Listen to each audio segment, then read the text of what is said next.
네, 지난해에 이어서 올해 어린이날에도 비가 내릴 것으로 보입니다. 일부 지역에서는 돌풍을 동반한 강한 비가 쏟아질 것으로 보여서 항공기와 여객선 운항에도 어려움이 예상됩니다. 네, 자세한 연휴 날씨를 김동혁 기상 전문 기자와 함께 알아보겠습니다. 어서 오십시오. 네, 안녕하십니까? 안녕하세요. 자, 잠시 어린이들에게 눈을 감고 귀를 막으라고 해주고 싶은 내용입니다. 어린이들에게 반갑지 않은 소식인데 어린이날에 비가 온다고 하더라고요. 예, 뭐 지난해에도 사실 많은 비가 와가지고 축제 행사들이 많이 좀 취소가 됐었고요. 네. 제주도를 오가는 이 항공기 운항도 이제 불편을 좀 겪었었는데 올해 역시도 이제 궂은 날씨가 좀 이어질 것으로 보입니다. 어린이날에 이제 비가 내릴 것으로 보이는데 일단 제주도에 비구름이 먼저 들어오기 시작을 합니다. 그래서 내일 밤에 제주에서 먼저 비가 내리기 시작을 하겠고요. 이후에 내일 늦은 밤부터 해서 모레, 그러니까 어린이날 새벽 사이에는 전남 해안에서도 이제 비가 시작이 되겠습니다. 이후 서해안 지방을 시작으로 해서 비가 점차 확대가 될 텐데요.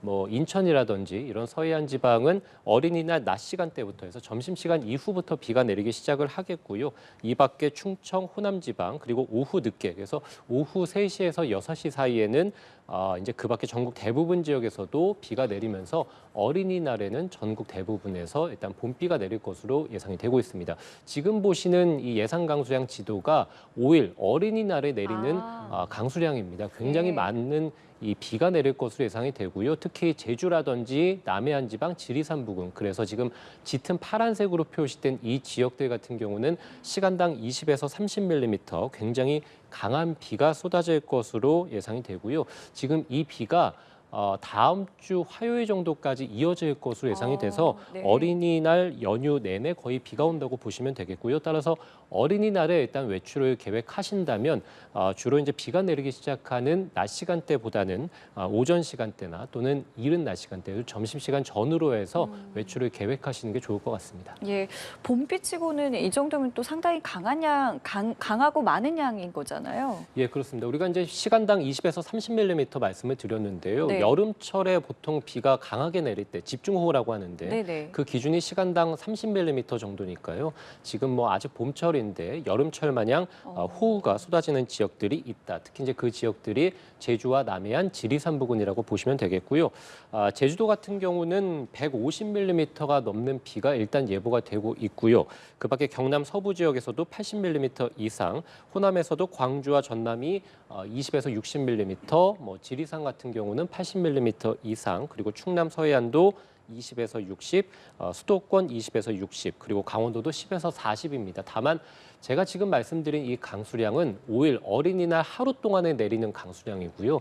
지금 어린이날에 이어서 다음 주 화요일까지도 비가 내리는 지역들이 있을 것으로 보여서요. 강수량은 이것보다는 훨씬 더 많을 것으로 예상이 됩니다. 말씀드린 대로 네. 지난해에도 서울 지역에서 30mm 정도 이제 비가 내리면서 축제나 행사가 취소되기도 했는데 올해 어린이날 역시도 이와 비슷한 정도의 강수량이 서울에서도 내릴 것으로 보입니다. 네, 말씀해 주신 것처럼 이렇게 연휴에 비가 많이 내리면 바닷길이나 아니면 항공기 이용에도 큰 불편이 있을 걸로 예상되거든요.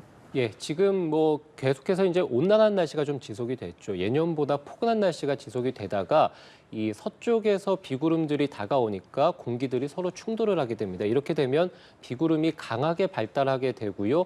돌풍이나 강풍이 부는 지역들도 많아지게 됩니다. 그래서 주로 지금 비구름이 들어오는 제주뿐만이 아니라 남해안, 서해안 그리고 이제 동해안 지역들 이런 해안가 지방을 중심으로도 초속 20m가 넘는 돌풍이 불 것으로 예상이 됩니다. 초속 20m면 우리가 소형 태풍보다는 더 강하다, 이런 강한 바람이 분다라고 보시면 될 것 같고요. 네. 그 밖에 전국적으로 비가 내리는 지역에서도 초속 15m 안팎 정도 강한 바람이 불 것으로 보이기 때문에 일단 강풍에 따른 뭐 시설물 피해 그리고 안전 사고가 우려되기 때문에 어린이날에 주의가 필요하다라고 말씀드릴 수 있겠고요.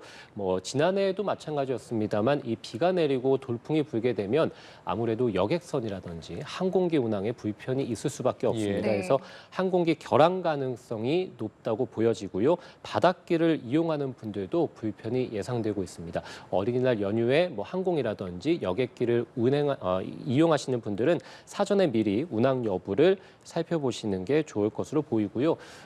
지금 하루 동안 내리는 비가 100mm 안팎인데 다음 주 화요일, 영동 지방은 다음 주 수요일까지도 지금 비가 예보되어 있거든요. 워낙에 많은 비, 여름철 마냥 강하고 많은 비가 내릴 것으로 보이기 때문에 어린이날 연휴를 맞아서 산간 계곡에 야영하시는 분들, 뭐 캠핑하시는 분들 굉장히 위험할 수 있습니다. 강하고 많은 비가 내리게 되면 물이 순식간에 불어나게 되거든요. 그래서 그쵸. 가급적 어린이날 연휴에는 산간 계곡에 접근은 자제하시는 게 좋겠습니다. 예, 돌아보면 이렇게 2년 연속 어린이날에 비가 많이 왔던 적이 있었는가 싶은데요. 이 부분은 좀 어떤가요? 예, 우리가 이제 광복 이후에 대략 한 80년여 동안의 기간 동안 네. 어린이날에 비가 온 날은 17차례입니다. 이 비는 이제 0.1mm에서 빗방울이라도 떨어지는 날을 계산해 보면 네네. 17차례니까 사실 그렇게 많지는 않죠. 특히 네. 우리가 이제 외출해서 우산을 써야 될 정도인 하루의 일강 수량 10mm를 보게 되면 지금 보시는 표에서 네모칸으로 표시된 지역 이 시기들이 뭐 2005년이나 뭐 1956년 이런 시기들이 어린이날에 10mm 이상 비가 내린 지역들입니다. 여기에 이제 지난해에도 10mm 이상 비가 내렸으니까 우리가 광복 이후에 어린이날에 불편을 끼칠 정도로 비가 내린 이 해는 대략 한 8차례 정도 불과합니다. 그래서 10%가 채 되지 않으니까 굉장히 좀 드문 경우라고 볼 수 있겠고요. 예. 특히 지난해와 올해 이제 비가 내릴 것으로 예상이 되니까 2년 연속으로 비가 내리게 되죠. 네. 이 2년 연속 어린이날에 비가 내린 때는 2005년, 2006년 두 차례밖에 없었습니다. 이후에 이제 올해, 지난해에 이어서 또 이제 올해니까 굉장히 어쨌든 어린이날에 비가 내리는 것도 좀 이례적이고요. 이게 2년 연속으로 지속되는 것도 굉장히 드문 어떤 날씨 현상이라고 볼 수 있겠습니다. 네, 상당히 흔치 않은 일인데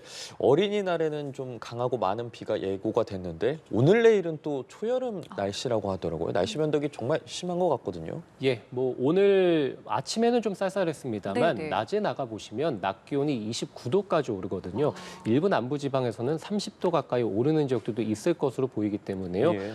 대구도 28도 예상이 됩니다. 그래서 전국적으로 초여름 더위가 좀 지속될 것으로 보이고 비가 내리기 전까지인 내일까지도 서울을 포함해서 대부분 지역에서 낮 기온이 28도에서 30도 사이를 기록하면서 때이른 더위가 지속되겠습니다. 우리가 어린이날 연휴에 여름철 마냥 호우가 쏟아진다고 했는데요. 지금 오늘과 내일의 낮 기온은 7월 초순 정도에 나타나는 그런 더위라고 볼 수 있겠습니다. 그래서 예. 여름 더위 뒤에 곧바로 여름철 집중 호우가 쏟아진다고 볼 수 있겠고요. 이후에 기온이 이제 비가 내리니까 떨어지기 시작하면서 서울의 낮 기온이 20도 아래로 다음 주에는 내려갈 것으로 보이고요. 이후에 비가 그친 이후에 다음 주 초중반에도 20도 초반 정도를 기록하게 되면서 예년보다는 다소 좀 낮은 이런 기온이 기록이 되겠습니다. 기온 변화가 굉장히 앞으로 좀 심하게 일어나겠고요. 여기에 이제 연휴 기간에는 많은 비도 내리니까요. 날씨 예보를 좀 꼼꼼하게 참고를 하셔야겠습니다. 이번 여름 더위가 좀 일찍 찾아와서 그런지 지난달이 역대 가장 더운 봄으로 이제 기록이 됐다라고 하는데 그렇게 된다면 올해 여름도 일찍 찾아오는 건가요? 어떻게 좀 보고 있으신가요? 예, 아무래도 지난달 4월 달 그리고 이제 이달도 마찬가지로 뭐 오늘 내일이 30도 안팎의 초여름 더위죠. 지난달 이 4월 달에도 돌이켜 보면 굉장히 더운 날들이 많았습니다. 그래서 6월에서 7월 초순에 해당하는 초여름 더위가 찾아오기도 했고요. 그리고 역대 가장 더운 4월을 기록하면서 관측사상 이 최고 기온 기록을 경신하기도 했습니다. 그래서 지금 표에 보시면 서울 기준으로 지난달 기온 2024년에 보면 16.3도입니다. 이후에 역대 2위 기록이 15.6도입니다. 그래서 우리가 한 번도 관측사상 16도를 넘은 기록이 없습니다. 그만큼 예. 지난달이 굉장히 이례적으로 더위가 심했다라고 볼 수 있겠고요. 기상청에서는 당장 5월 달에도 이상고온이 예년보다 좀 많이 나타날 확률을 절반 정도로 보고 있습니다. 네. 그래서 지금 비가 내리고 나면 다음 주 초중반에는 기온이 예년 수준으로 떨어집니다만 이후에 기온이 좀 가파르게 오르면서 올해도 마찬가지로 여름이 좀 일찍 시작할 가능성이 있겠습니다. 우리가 보통 달력상으로 보면 여름의 시작을 뭐 6, 7, 8월에서 네네. 6월 달로 보지 않습니까? 다만 우리가 이제 온난화가 계속 진행이 되면서 여름의 시작일은 갈수록 이제 빨라지고 있다 이렇게 보시면 되겠습니다. 그래서 우리가 이제 6월달에 여름의 시작이 아니라 5월 하순 그리고 이제 5월 중순에도 최근에는 폭염주의보가 나타나기 때문에요. 최근에 2019년에도 5월 중순에 폭염주의보가 나타나기도 했습니다. 그래서 올해도 마찬가지로 우리가 엘니뇨를 계속 겪어오면서 한반도 남쪽에서 따뜻한 공기들, 그러니까 예년보다 더운 공기들이 자주 우리나라 쪽으로 들어오기 때문에 봄뿐만이 아니라 여름철에도 역시 예년보다는 더울 가능성이 있겠습니다. 앞서 잠시 언급을 해주셨는데 그럼 연휴가 끝난 후에 다음 주 날씨 좀 전국적으로 구체적으로 좀 짚어주시죠. 예, 어린이날에 전국적으로 내리기 시작한 비가 다음 주 화요일까지 지속된다라고 보시면 되겠고요. 이후에 영동 지방은 다음 주 수요일 오전까지 비가 좀 이어지다가 그칠 것으로 보입니다. 비가 내리면서 30도 가까이 올랐던 낮 기온은 20도 안팎으로 떨어질 것으로 예상이 되면서 다소 좀 서늘한 연휴가 예상이 되고요. 이후에 다시 또 기온이 점차 오르기 시작하겠습니다. 그래서 다음 주 후반부터는 다시 예년보다 더운 날씨가 지속이 되겠고 말씀드린 대로 우리가 이제 5월 달에 경향이 폭염주의보가 내려질 정도로 최근에 이제 더위가 좀 일찍 찾아오는 경향성을 보이기 때문에 올여름에도 봄뿐만이 아니라 여름철도 일찍 시작하고 더위가 좀 강하게 지속될 가능성이 높다고 말씀드릴 수 있겠습니다. 예, 알겠습니다. 지금까지 김동혁 기상전문기자와 함께 날씨 알아봤습니다. 오늘 말씀 감사합니다. 고맙습니다.